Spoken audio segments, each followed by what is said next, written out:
kurbanlar orada kesilip o emanetler dağıtılacaktır. Aziz kardeşlerim, yaklaşık 150-200 yıldır İslam ümmeti paramparça.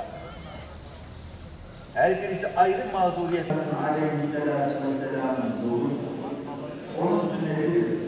Hatta fırsat geldiği zaman çoluk çocuğumuzla kurbanı yaşayalım. İmkanı olanlar için diyorum. O gün oturduğumuz zaman sofraya evladım, bu kurban... Allahu Ekber.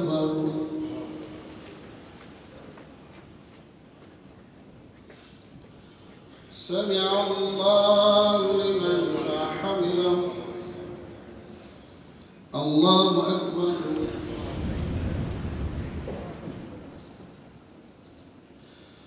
Allahu Ekber. Allahu اهدنا الصراط المستقيم صراط الذين أنعمت عليهم غير المغضوب عليهم ولا الضالين الذين هم يراءون ويمنعون الماعون.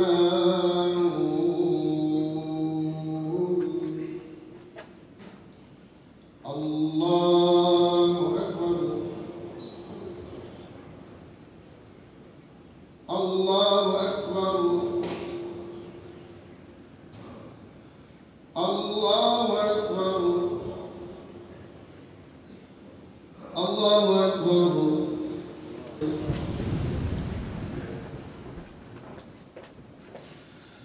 الله أكبر.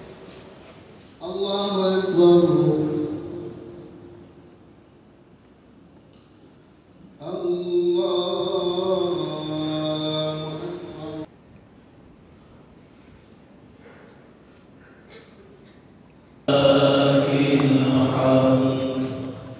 السلام عليكم أيها المؤمنون الحاضرون. الله أكبر. الله أكبر. لا إله إلا الله والله أكبر. الله أكبر ولله الحمد. الحمد لله الذي له ملك السماوات والأرض ولم يتخذ ولدا ولم يكن له شريك في الملك وخلق كل شيء فقدره تقديرا. كبروا الله تكبيرا. الله أكبر. الله أكبر.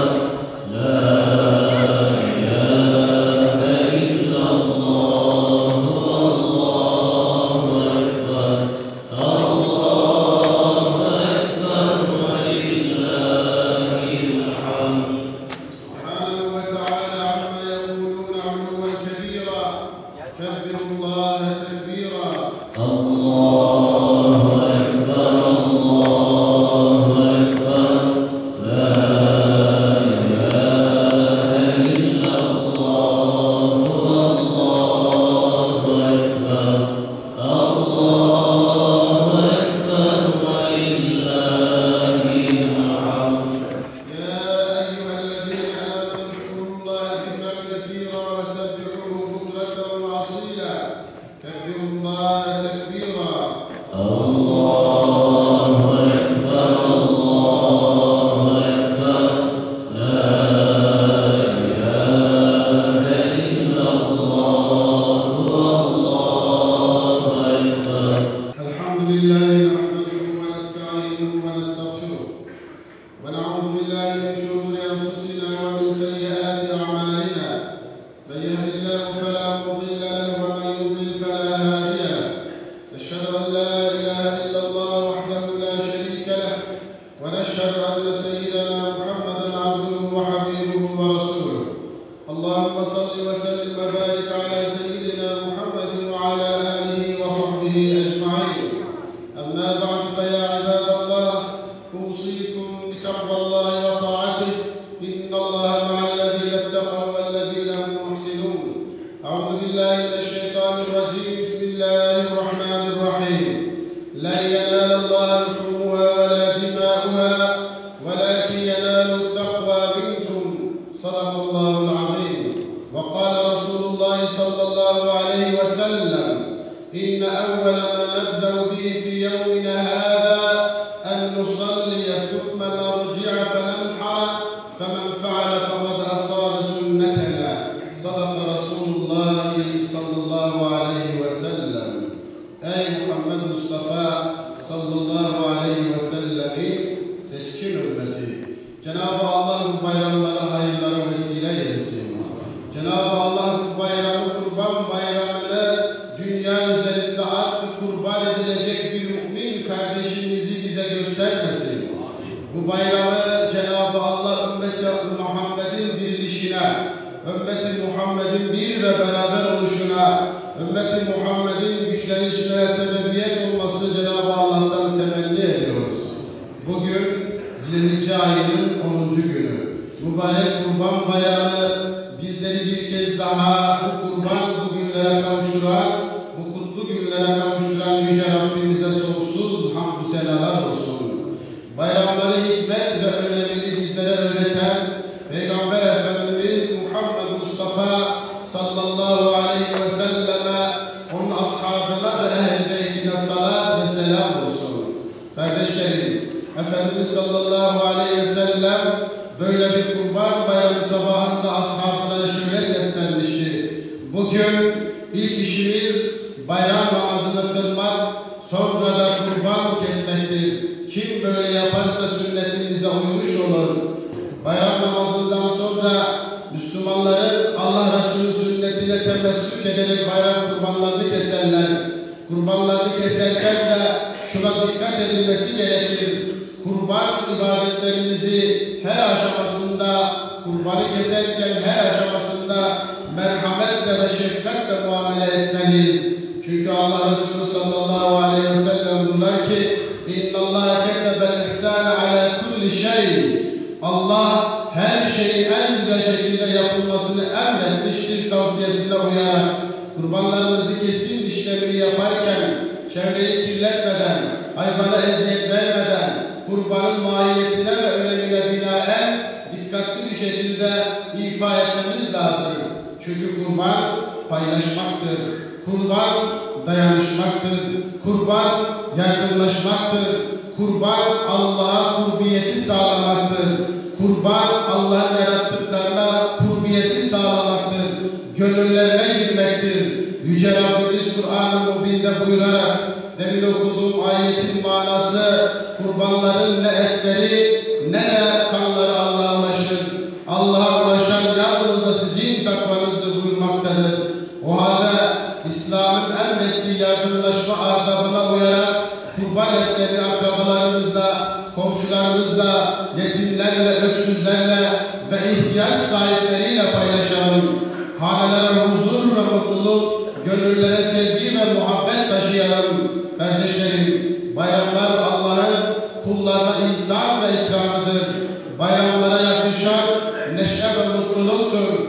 Ailemizden başlayarak, anne babamızdan başlayarak, akrabalarımızdan başlayarak, memleketimizde bulunan bütün eş dostlarla bayramlaşarak gönüllerini almaktır. Varsa küskünlüklerin, dargınlıkların giderilmesi lazım. Çünkü Efendimiz sallallahu aleyhi ve sellem buyurarak la yahillu li muslimin en yehcura ahahu fevka thelâs. Bir Müslümanın Müslüman kardeşinden 3 günden fazla küs kalması caiz değil, helal değil. Varsa küskünlükleri giderelim, varsa kırgınlıkları giderelim, varsa kin ve nefretlerimizi bir tarafa bırakalım, varsa nefsani duygularımızı bir tarafa bırakalım.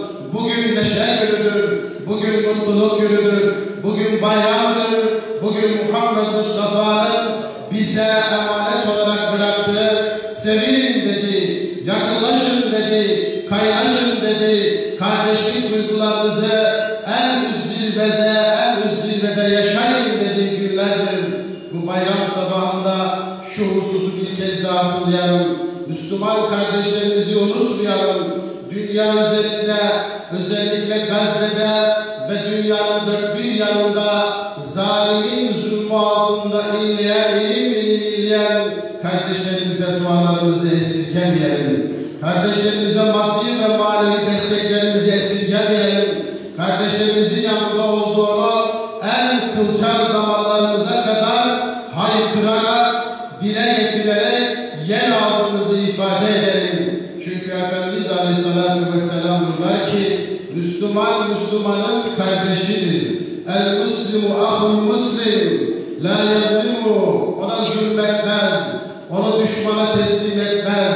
Ona ihanet etmez. Kim bir kardeşinin yardımında ve desteğinde olursa Allah Azze ve Celle de onun yardımında ve desteğinde olur. Siz kardeşlerinize yardım ettiğiniz müddetçe Cenab-ı Allah da size yardım eder. Ey Allah'ın kulları, Allah'ın kullarına yardım elinizi uzatın. Onları hiçbir zaman unutmayın. Kurban Bayramı'nı aziz milletimize, İslam alemine ve bütün Müslümanlara hayırlı zaman dilimlerini ifa etmeyi, getirmeyi Cenab-ı Allah'tan temenni ediyoruz. Değerli kardeşlerim, hocamız da vaazında ifade ettiler. Kurban Bayramı'nın şiarlarından tekbir getirmektir. Arefe günü sabah namazından, yani dün sabah namazından başlamak suretiyle 4. gün ikindi vaktine kadar her namazdan sonra ister cemaatle kılalım, ister ferdi olarak namaz kılalım, tekbir getirmemiz gerekir. Onun için Cenab-ı Allah bu bayramları tekrar aylara vesile eylesin. Bütün dargınlıkların bitmesine, bütün zulümlerin ve zalimlerin yok olmasına vesile olsun. Bütün mazlumların izzetini yakaladığı, şerefini yakaladığı, zaferi elde ettiği bir gün olmayı Cenab-ı Allah'tan